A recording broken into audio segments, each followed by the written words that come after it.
Now let us see how to download and install the Astrometrica software. Once you have logged into your campaign, you have to click on Astrometrica. Scroll down and you will see an option of Astrometrica Setup.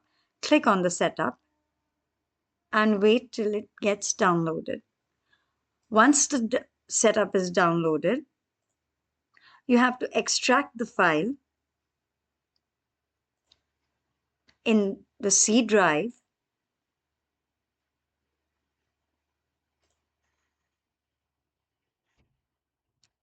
and click on Setup.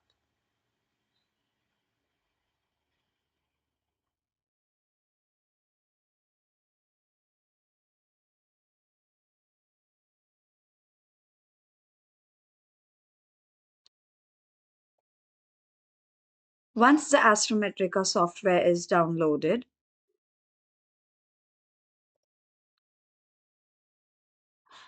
you will see an icon of the IASC Astrometrica software on your desktop.